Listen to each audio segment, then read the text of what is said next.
Hello, friends. Salutations, chers amis. Aujourd'hui, nous allons examiner la dernière partie du chapitre 22, intitulé « Prophétie accomplie » de l'incroyable livre « La tragédie des siècles ».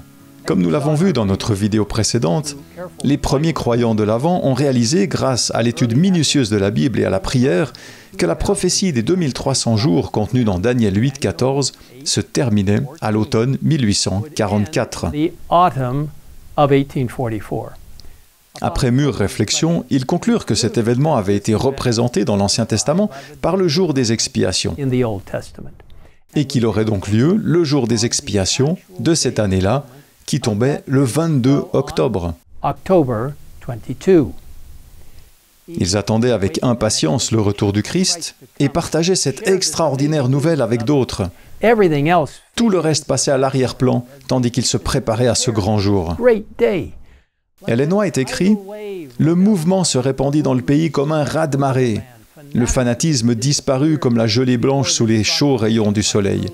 Les doutes et les incertitudes se dissipèrent. L'espérance et le courage ranimèrent tous les cœurs.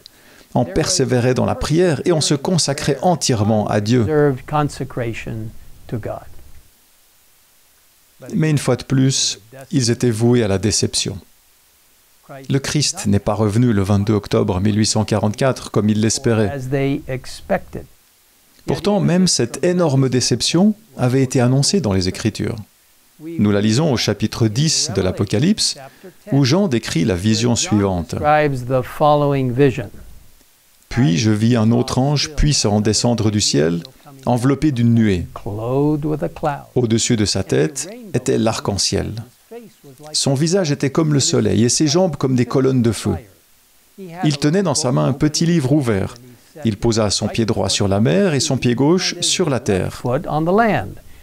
La voix que j'avais entendue du ciel me parla de nouveau et me dit « Va, prends le petit livre ouvert dans la main de l'ange qui se tient debout sur la mer et sur la terre. »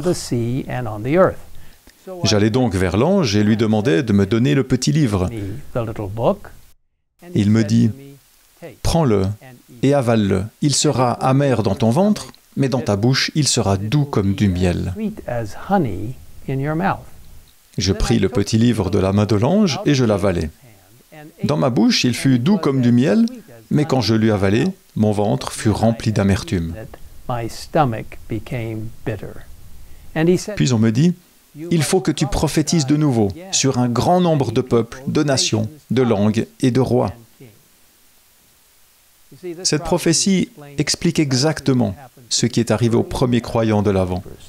Le petit livre dont il est question est le livre de Daniel qu'ils avaient étudié avec tant d'attention.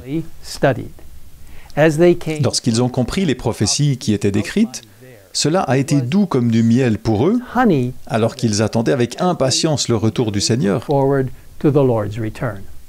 Cependant, lorsque l'événement attendu ne s'est pas produit, l'expérience a été terriblement amère. Néanmoins, remarquez le commandement donné à la fin de cette prophétie. Il faut que tu prophétises de nouveau sur un grand nombre de peuples, de nations, de langues et de rois. Qu'est-ce que cela signifie? À propos de quoi devait-il prophétiser? Bien qu'ils l'eussent attendu avec une confiance inébranlable, le Sauveur n'était pas venu. Ils éprouvèrent alors une douleur semblable à celle que ressentit Marie lorsqu'elle vit que le tombeau du Seigneur était vide et qu'elle s'éclara, en sanglotant, « Ils ont enlevé mon Seigneur et je ne sais où ils l'ont mis. » Malheureusement, un grand nombre de personnes qui avaient professé leur foi l'avaient renié pour ne plus jamais revenir. Comme Jonas, ils blâmaient Dieu et préféraient mourir plutôt que vivre. Cependant, certains n'ont pas renoncé à leur foi, même s'ils ne comprenaient pas vraiment pourquoi Jésus n'était pas revenu.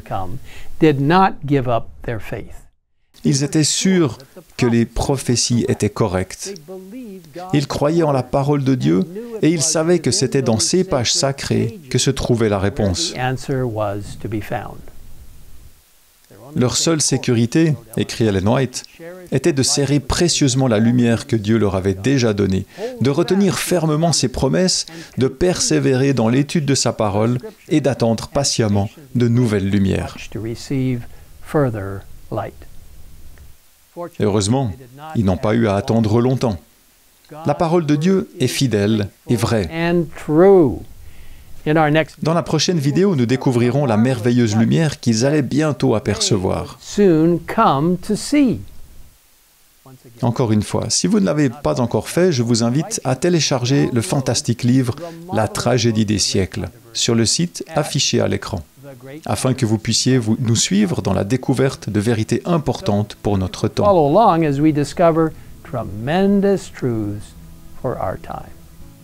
Et maintenant, prions ensemble. Père Céleste, nous te remercions d'avoir révélé des vérités précises à tes disciples au bon moment,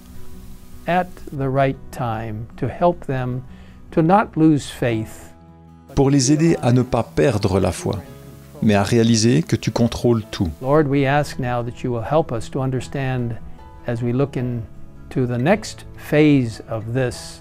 Seigneur, nous te demandons maintenant de nous aider à comprendre, alors que nous abordons la phase suivante de ce chapitre, de ce livre et la compréhension du retour imminent de Jésus, comment les premiers croyants de l'Avent ont compris que le retour du Christ était imminent et qu'ils ne s'étaient pas trompés dans leur interprétation de la merveilleuse séquence d'événements des Écritures, mais que Jésus reviendrait bientôt. Aide-nous à comprendre pleinement cette belle histoire. Nous te le demandons au nom de Christ. Amen. Amen.